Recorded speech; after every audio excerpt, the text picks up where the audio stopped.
Welcome to voice of Tamil viewers. தமிழக வெற்றி கழகத்தோட டிவிகேவோட செயல் வீரர்கள் கூட்டம் கடந்த ஜனவரி 25 ஞாயிற்றுக்கிழமை நடந்து முடிஞ்சிருக்குது. அதனால இந்த தீய சக்தியா இருக்கட்டும், இந்த ஊழல் சக்தியா இருக்கட்டும், ரெண்டு பேரும் தமிழ்நாட்டை ஆண்டவே கூடாது.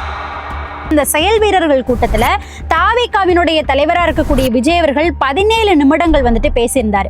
அந்த 17 நிமிடங்கள்ல விஜய் அவர்கள் என்னெல்லாம் பேசியிருந்தாரு, யாரெல்லாம் விமர்சிச்சிருந்தாரு அப்படின்றது எல்லாத்தையுமே வந்துட்டு நாம பார்த்திருப்போம். ஸோ விஜய் அவர்கள் அந்த 17 நிமிடங்கள் பேசுறதுக்கு முன்னாடி பார்த்தோம் அப்படின்னா தாவேகாவினுடைய முக்கிய நிர்வாகிகளும் தாவேகாவினுடைய மாவட்ட செயலாளர்களா இருக்கக்கூடிய ஒரு சில பேருமே வந்துட்டு அவங்களுடைய கருத்தையும் அந்த மேடையில பதிவு பண்ணியிருந்தாங்க. இதை தாண்டி விஜய் அவர்கள் அந்த 17 நிமிடங்கள்ல செயல் வீரர்கள் கிட்ட தேர்தல் குறித்து எப்படியெல்லாம் செயல்படணும் அப்படின்ற கருத்துக்களை பகிர்ந்ததுக்கு அப்புறம் டிஎம்கேவையும் ஏடிஎம்கேவையும் கடுமையா விமர்சிச்சிருந்தாரு. இதுல டிஎம்கேவை பல மேடைகள்ல விஜய் அவர்கள் வந்துட்டு விமர்சிச்சிருக்காரு. ஆனா ஏடிஎம்கேவை பார்த்தோம் அப்படின்னா ரொம்ப கடுமையா குறிப்பிட்டு சில வார்த்தைகளை சொல்லி இதுவரைக்கும் விஜய் அவர்கள் விமர்சிச்சதே கிடையாது. ஆனா இப்போ விஜய் அவர்கள் இந்த செயல் வீரர்கள் கூட்டத்துல மேடையில ஏடிஎம்கேவையும் கடுமையான வார்த்தைகளை சொல்லி விமர்சிச்சிருக்கிறாரு. அதற்கு இந்த சைடு ஏடிஎம்கேவும் டிஎம்கேவும் என்ன ரியாக்ஷன் கொடுத்திருக்கிறாங்க அப்படின்னு பார்த்தா, குறிப்பா கொள்கை ரீதியாகவும் அரசியல் ரீதியாகவும் விஜய் அவர்களை விமர்சிக்காம பர்சனலா அட்டாக் பண்ணிருக்கிறாங்க அப்படின்ற ஒரு விஷயம் தான் இப்போ சோசியல் மீடியால எடுத்து வைக்கப்படுது. ஸோ விஜய் அவர்கள் ஏடிஎம்கேவையும் டிஎம்கேவையும் என்னவெல்லாம் சொல்லி விமர்சிச்சாரு, அதுக்கு ஏடிஎம்கே தரப்புல இருந்தும் டிஎம்கே தரப்புல இருந்தும் என்ன மாதிரியான ரியாக்ஷன்ஸ், எப்படி பர்சனலா அட்டாக் பண்ணிருக்கிறாங்க அப்படின்ற விஷயங்களை தான் நாம இந்த பதிவுல முழுமையா பார்க்க போறோம். முதல்ல விஜய் அவர்கள் செயல் வீரர்கள் கூட்டத்துல அவருடைய செயல் வீரர்களா இருக்கக்கூடிய தொண்டர்கள் முன்னாடி பேசும்போது நாம தேர்தல் நெருங்கி வரக்கூடிய சில மாதங்கள்ல நெருங்கி வரக்கூடிய தேர்தல் குறித்து எப்படி செயலாற்றணும் அப்படின்ற விஷயங்களை தான் முதல்ல பேசியிருந்தாரு. அதுலயும் ஒற்றுமையா நாம எல்லாருமே செயல்படணும் அப்படின்ற விஷயத்தை தான் முதல்ல எடுத்து வச்சிருந்தாரு. தாவேகா சார்பில் அந்தந்த தொகுதிகளையும் நிற்கக்கூடிய வேட்பாளர்களுக்கு முழுமையான ஒத்துழைப்பு கொடுக்கணும், நேர்மையாவும் முழுமையாவும் நாம ஒற்றுமையாவும் இறங்கி வேலை பார்க்கணும், அப்போதான் நாம தேர்தலில் ஜெயிக்க முடியும் அப்படின்ற விஷயங்களையும் பதிவு பண்ணியிருந்தாரு. அதை பதிவு பண்ணதோடையே இன்னொரு விஷயத்தையும் சேர்த்து பேசியிருந்தாரு. அதாவது என்னன்னா, நம்ம எல்லாருக்குமே பூத் அப்படின்றது ஒரு ஜனநாயக கூடம். ஆனா இப்ப இருக்கக்கூடிய ஏடிஎம்கேவுக்கும் டிஎம்கேவுக்கும் பார்த்தோம் அப்படின்னா அது ஜனநாயக கூடம் கிடையாது, கள்ள ஓட்டு போடக்கூடிய ஒரு இடமா தான் அவங்க அந்த பூத்தை வந்துட்டு பாக்குறாங்க. அதனால நாம முக்கியமா விழிப்புணர்வோட செயல்படணும் அப்படின்ற ஒரு விஷயத்தையும் விஜய் அவர்கள் அந்த மேடையில செயல் வீரர்கள் முன்னாடி பேசியிருந்தாரு. இப்படி விஜய் அவர்கள் மேடையில தன்னுடைய செயல் வீரர்கள் கிட்டையும் தொண்டர்கள் கிட்டையும் தேர்தலை நாம எப்படி அணுகணும் அப்படின்ற கருத்துக்களை அவங்க கிட்ட பதிவு செஞ்சதுக்கு அப்புறம் டிஎம்கேவையும் ஏடிஎம்கேவையும் விமர்சிக்க ஆரம்பிச்சாரு. இது வரைக்கும் பார்த்தோம் அப்படின்னா பல மேடைகள்ல விஜய் அவர்கள் பேசும்போது டிஎம்கே மேல கடுமையான விமர்சனங்களை வச்சு நம்ம பார்த்திருப்போம். ஆனா ஏடிஎம்கேவை டைரக்டா கடுமையான விமர்சனங்களை அவங்க மேல விஜய் அவர்கள் இது வரைக்கும் வச்சதே கிடையாது. ஒரு சில இடங்கள்ல சின்னதா விமர்சனங்களை வச்சிருந்தாலும் கடுமையான விமர்சனங்களை ஏடிஎம்கே மேல விஜய் அவர்கள் வச்சது கிடையாது. ஆனா இந்த முறை பார்த்தோம் அப்படின்னா ஏடிஎம்கே மேலையும் கடுமையான விமர்சனங்களை விஜய் அவர்கள் எடுத்து வச்சிருக்கிறாரு. முதல்ல என்ன விஷயம் சொல்லியிருக்கிறாரு அப்படின்னா, திமுகவை தீய சக்தி அப்படின்னும் ஏடிஎம்கேவை அதிமுகவை ஊழல் சக்தி அப்படின்னும் குறிப்பிட்டிருக்கிறாரு. இதுக்கு முன்னாடி பேசின மேடையில டிஎம்கேவை தீய சக்தின்னு குறிப்பிட்டிருக்கிறாரு. அதனால இந்த முறை பேசினது புதுசா தெரியல. ஆனா ஏடிஎம்கேவை இந்த முறை ஊழல் சக்தி அப்படின்ற மாதிரி விஜய் அவர்கள் குறிப்பிட்டு பேசியிருக்கிறாரு. அப்படி குறிப்பிட்டு விஜய் அவர்கள் என்ன சொல்லியிருந்தாரு அப்படின்னா, இப்போ ஆண்டுட்டு இருக்கக்கூடிய தீய சக்தியும் வேண்டாம், இதுக்கு முன்னாடி ஆண்ட ஊழல் சக்தியும் வேண்டாம் அப்படின்னு மக்கள் முடிவு பண்ணிட்டாங்க. தமிழகத்தை ஆள்றதுக்கு இந்த ரெண்டு கட்சிகளுக்கும் தகுதிகள் கிடையாது, தமிழகத்தை ஆள்றதுக்கு தாவேகாக்கு மட்டும்தான் தகுதி இருக்குது, மக்கள் மாற்று அரசியலை விரும்புறாங்க அப்படின்ற மாதிரி விஜய் அவர்கள் ஏடிஎம்கேவையும் டிஎம்கே மேலையும் முதல் விமர்சனத்தை எடுத்து வச்சிருந்தாரு. இதுக்கு அடுத்ததா விஜய் அவர்கள் என்ன சொல்லியிருந்தாரு அப்படின்னு பார்த்தோம்னா, பிஜேபியோட ஏடிஎம்கேவையும் டிஎம்கேவையும் தொடர்பு படுத்தி விமர்சனத்தை எடுத்து வச்சிருந்தாரு. அதாவது ஏடிஎம்கேவை பத்தி பார்க்கும்போது ஏடிஎம்கே பிஜேபிக்கு அடிமையாவே மாறிட்டாங்க, டைரக்டாவே போயிட்டு லிங்க் ஆயிட்டாங்க அப்படின்ற மாதிரி பிஜேபியோட அடிமை தான் ஏடிஎம்கே அப்படின்ற மாதிரி ஏடிஎம்கேவை விமர்சிச்சிருந்தாரு. இதுக்கு அடுத்ததா பார்த்தோம் அப்படின்னா, என்னதான் டிஎம்கே பிஜேபியை எதிர்க்கிறோம், பிஜேபியோட நாங்க சேரவே இல்லை, அவங்க எங்களுடைய எதிரி கட்சி அப்படின்ற மாதிரி வெளிப்படையா காமிச்சுக்கிட்டாலும் மறைமுகமா டிஎம்கே பிஜேபியோட லிங்க்ல தான் இருக்கிறாங்க அப்படின்ற மாதிரி டிஎம்கேவையும் பிஜேபியோட கம்பேர் பண்ணி டிஎம்கே மேலையும் விஜய் அவர்கள் விமர்சனத்தை எடுத்து வச்சிருந்தாரு. இதுக்கு அடுத்ததா மூணாவது பாயிண்டா விஜய் அவர்கள் என்ன பேசியிருந்தாங்க அப்படின்னா, தளபதியோட கடைசி கடைசி படம் ஜனநாயகன் அப்படின்றது நம்ம எல்லாருக்குமே தெரியும். இந்த ஜனநாயகன் படம் ரிலீஸ் ஆகுறதுக்கு படக்குழு என்னென்ன தடைகள் எல்லாம் சந்திச்சுட்டு இருக்கிறாங்க, என்னென்ன சிக்கல் எல்லாம் சந்திச்சுட்டு இருக்கிறாங்க அப்படின்றத நாம எல்லாருமே பார்த்துட்டு தான் இருக்கிறோம். மத்திய அரசுக்கு கீழே இருக்கக்கூடிய சென்சார் போர்டு இந்த ஜனநாயகன் படத்தை ரிலீஸ் பண்ணாம முதல்ல வந்துட்டு சென்சார் சர்டிஃபிகேட் தரேன்னு சொன்னாங்க, அதுக்கப்புறம் தரலன்னு சொல்லி ஏகப்பட்ட விஷயங்கள் நடந்துட்டு இருக்கு, பிரச்சனைகள்லாம் அது எல்லாத்தையுமே நாம பார்த்துட்டு தான் இருக்கிறோம். ஸோ அது மட்டும் இல்லாம கரூர் விவகாரம் தொடர்பாக சிபிஐ விசாரணையும் நெருக்கடியா போயிட்டு இருக்குது. இது எல்லாத்தையுமே நாம பார்த்துட்டு இருக்கிறோம். ஸோ இது ரெண்டையுமே தொடர்பு படுத்தி தான் விஜய் அவர்கள் மூணாவது விஷயத்தை பேசியிருப்பாரு அப்படின்ற மாதிரி தான் எல்லாருமே பார்த்துட்டு இருக்கிறாங்க. அதாவது என்னன்னா, எனக்கு அழுத்தம் கொடுக்கப்படுது, ஆனா அழுத்தத்துக்கெல்லாம் அடங்கி போற மாதிரி தான் இந்த மூஞ்ச பார்த்தா தெரியுதா, அது ஒருபோதும் நடக்காது அப்படின்ற மாதிரி சிபிஐ வச்சு மிரட்டினாலும் நான் அடிப்பணிய மாட்டேன் அப்படின்ற மாதிரி தான் விஜய் அவர்கள் பேசியிருக்கிறாரு அப்படின்னும் சொல்லப்படுது. ஸோ இதுதான் விஜய் அவர்கள் ஏடிஎம்கே மேலையும் சரி டிஎம்கே மேலையும் சரி எடுத்து வைத்திருக்கக்கூடிய விமர்சனங்கள். அடுத்ததா இப்படி விஜய் அவர்கள் வச்சிருக்கக்கூடிய விமர்சனங்களுக்கு முதல்ல யாரு ரியாக்ட் பண்ணா அப்படின்னு பார்த்தா ஏடிஎம்கே தரப்புல இருந்தா. ஏடிஎம்கே தரப்புல இருக்கக்கூடிய ஏடிஎம்கே ஐடி விங் என்ன பண்ணாங்க அப்படின்னா, ஏடிஎம்கேவினுடைய அதிகாரப்பூர்வ பக்கங்கள்ல சமூக வலைத்தளங்கள்ல ஒரு போஸ்ட் வந்துட்டு பதிவிடுறாங்க. அதுல விஜய் அவர்கள் இந்த செயல் வீரர்கள் கூட்டத்துல ஏடிஎம்கே மேல என்னென்னலாம் விமர்சனங்களை எடுத்து வச்சிருந்தாங்களோ அதுக்கு எதிர் விமர்சனம் கொடுக்கிற மாதிரி விஜய் அவர்களை பர்சனலாவும் அட்டாக் பண்ணி சில விஷயங்களை நோட் பண்ணி அந்த போஸ்ட்டை வந்துட்டு பதிவிட்டு இருந்தாங்க.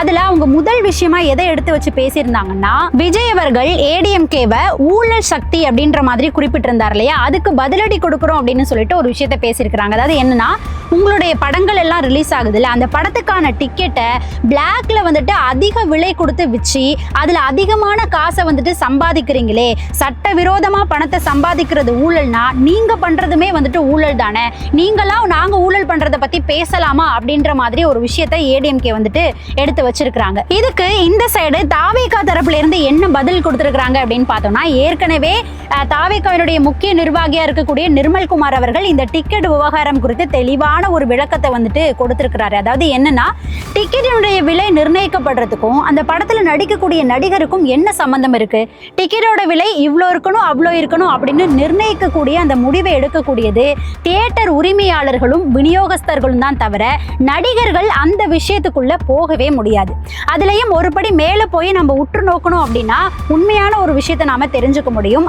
இதுல ஆளும் கட்சியா இருக்கக்கூடிய கவர்மெண்ட் தான் இந்த துறையிலலாம் சரியான சிஸ்டம் வந்துட்டு கரெக்ட் பண்ணணும். இந்த துறைகள்ல ஆளும் கட்சியினுடைய சிஸ்டம் கரெக்டா இருந்தது அப்படின்னாலே அதிக விலைக்கு டிக்கெட்டுகளை வந்துட்டு விற்க முடியாது. இது ஆளும் கட்சியினுடைய நிர்வாக தோல்வி அப்படின்னு தான் சொல்லணுமே தவிர அந்த நடிகரனுடைய தவறு அப்படின்றத சொல்ல முடியாது. இந்த விஷயத்தை நாம எல்லாருமே தெளிவா புரிஞ்சுக்கணும் அப்படின்ற மாதிரி தாவேகாவினுடைய முக்கிய நிர்வாகியா இருக்கக்கூடிய நிர்மல்குமார் அவர்கள் பல தடவை இந்த விஷயத்தை தெளிவுபடுத்தியிருக்கிறாரு.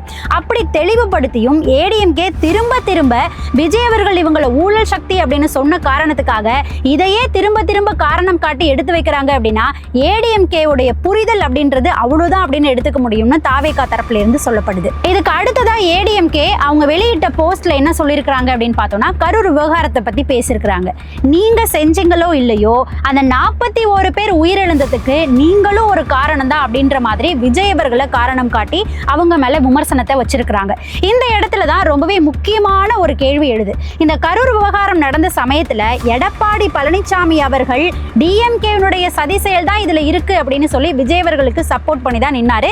சிபிஐ விசாரணைக்கு இவரும் ஒரு கோரிக்கையை வச்சிருந்தாரு. இப்படி அந்த சமயத்துல எல்லாம் எடப்பாடி பழனிசாமி அவர்கள் விஜய் அவர்களுக்கு சப்போர்ட் பண்ணிட்டு இப்போ இந்த மாதிரி ஒரு கேள்வியை அந்த போஸ்ட்ல அதிமுக தரப்புல இருந்து கேட்டிருக்கிறது வேடிக்கையா இருக்கு அப்படின்னு சொல்லப்படுது. இதை தாண்டி அடுத்ததா ஏடிஎம்கே தரப்புல என்ன ஒரு விஷயத்தை எடுத்து வச்சிருக்காங்க அப்படின்னா, ஏடிஎம்கே எப்பவுமே பாஜகவினுடைய அடிமையா செயல்பட்டதே கிடையாது, மாநிலங்கள் சார்ந்த விஷயங்களுக்கு எவ்வளவோ போராடி சக்சஸ் ஆன ஒரு வரலாறு தான் அதிமுகவினுடைய தரப்புல இருக்கு அப்படின்னு அதிமுக தரப்புல சொல்லியிருக்கிறாங்க. இதை தாண்டி இன்னொரு விஷயம், அதாவது விஜய் அவர்களை பர்சனலா அட்டாக் பண்ணி பேசியிருக்கிறாங்க அப்படின்னு சொல்லப்படுது. என்னன்னா, உங்களுடைய ஒரு படம் ரிலீஸ் ஆகணும் அப்படின்றதுக்காக அன்றைய முதல்வராக இருந்த ஜெயலலிதா அவர்களுக்கு முன்னாடி கிட்டத்தட்ட 5 மணி நேரம் வரைக்கும் கை கட்டி நின்னீங்களே, நீங்களும் உங்க அப்பாவும், அந்த வரலாறுலாம் மறந்து போயிடுச்சா அப்படின்ற மாதிரி கொள்கை ரீதியாகவும் அரசியல் ரீதியாகவும் விஜய் அவர்கள் எடுத்து வச்ச விமர்சனத்துக்கு பர்சனலா ஏடிஎம்கே தரப்புல இருந்து அட்டாக் பண்ணிருக்காங்க. இப்படி ஏடிஎம்கே எடுத்து வச்சிருக்கக்கூடிய பர்சனல் அட்டாக்குலாம் இந்த சைடு தாவேகா தரப்புலையும் இன்னொரு விஷயத்தை எடுத்து வைக்கிறாங்க. என்ன அப்படின்னா, இந்த டிக்கெட் ஊழல், டிக்கெட்ல ஊழல் பண்றீங்க அப்படின்ற மாதிரி பேசுறீங்க இல்லையா, உங்களுடைய ஏடிஎம்கே பீரியட்ல ஒரு படம் வந்துட்டு ரிலீஸ் ஆகுது அப்படின்னா இரவு நள்ளிரவு ஷோ, ஸ்பெஷல் ஷோ அப்படின்னு சொல்லி அதுக்கு எக்ஸ்ட்ரா காசு டிக்கெட்டுக்காக வசூலிச்சு அதுல பங்கு வாங்கினதெல்லாம் யாரு அப்படின்னு எங்களுக்கு தெரியாதா? அதிமுகவினுடைய டிக்கெட் ஊழலுடைய பட்டியலை நாங்க எடுத்து வெளியிடட்டுமா அப்படின்ற மாதிரி தாவேகாவினுடைய தரப்புல இருந்து எடுத்து வச்சிருக்காங்க. இப்படி இதுதான் விஜய் அவர்கள் ஏடிஎம்கே மேல எடுத்து வச்ச விமர்சனத்துக்கு ஏடிஎம்கே தரப்புல இருந்து கொடுத்த ரியாக்ஷனா இருக்குது.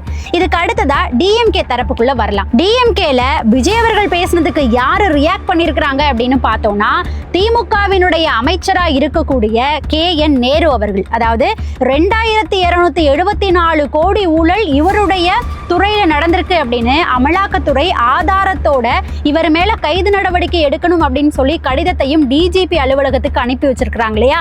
அந்த அமைச்சர் KN நேரு அவர்கள் தான் விஜய் அவர்களுடைய விமர்சனத்துக்கு பதிலடி கொடுத்திருக்கிறாரு. இவரும் என்ன பண்ணிருக்கிறாரு அப்படின்னா, கொள்கை ரீதியாவோ அரசியல் ரீதியாவோ எந்த விமர்சனங்களையும் எடுத்து வைக்காம விஜய் அவர்களை பர்சனலா தான் அட்டாக் பண்ணிருக்கிறாரு அப்படின்னு சொல்லப்படுது. அதாவது அன்னைக்கு உங்களுடைய ஒரு படம் ரிலீஸ் ஆகணும் அப்படின்றதுக்காக ஜெயலலிதா அவர்களுக்கு முன்னாடி 5 மணி நேரம் கை கட்டி நீங்களும் உங்க அப்பாவும் நின்னீங்களே, அந்த வரலாறுலாம் மறந்து போச்சா? நீங்க இவ்வளோ நாளா இருந்துட்டு இருக்கக்கூடிய திமுக மேல விமர்சனங்களை எடுத்து வைக்கிறீங்களா அப்படின்ற மாதிரி KN நேரு அவர்கள் ரியாக்ஷன் கொடுத்திருக்கிறாரு. சோ இப்படி ஏடிஎம்கேவும் சரி டிஎம்கேவும் சரி விஜய் அவர்கள் அரசியல் ரீதியாகவும் கொள்கை ரீதியாகவும் எடுத்து வச்ச விமர்சனங்களுக்கு அந்த மாதிரி பதில் கொடுக்காம பர்சனலாவும் ஒரு சில இடங்கள்ல அட்டாக் பண்ணிருக்கிறாங்க அப்படின்ற ஒரு விஷயம் தான் இப்போ சோசியல் மீடியால போயிட்டு இருக்குது. இப்படி இந்த விஷயங்கள் எல்லாம் தாண்டி விஜய் அவர்கள் அந்த செயல் வீரர்கள் கூட்ட மேடையில இறுதியா இன்னொரு விஷயத்தையுமே வந்துட்டு தெளிவுபடுத்திருப்பாரு. என்ன அப்படின்னா, நான் கூட்டணிக்கு கட்சிகள் வருவாங்க, அவங்கள நம்பி ஜெயிக்கலாம் அப்படின்ற எண்ணத்துல நான் நிக்கல, மக்களாகிய தொண்டர்களாகிய உங்களை நம்பி தான் நான் வந்துட்டு தேர்தலில் நிக்க போறேன் அப்படின்ற ஒரு வார்த்தையுமே வந்துட்டு சொல்லியிருக்கிறாரு. இதுக்கு பதில் என்ன அப்படின்றத தொண்டர்கள் 2026 சட்டமன்ற தேர்தலில் தான் காட்டுவாங்க அப்படின்னு நம்பப்படுது. ஸோ 2026 தேர்தல் அப்படின்றது விஜய் அவர்களுக்கு எப்படி இருக்க போகுது அப்படின்றத நாம காத்திருந்து தான் பார்க்கணும். விஜய் அவர்கள் டிஎம்கே மேலையும் ஏடிஎம்கே மேலையும் எடுத்து வைத்திருக்கக்கூடிய விமர்சனங்கள் சரியா தவறா நீங்க என்ன நினைக்கிறீங்க?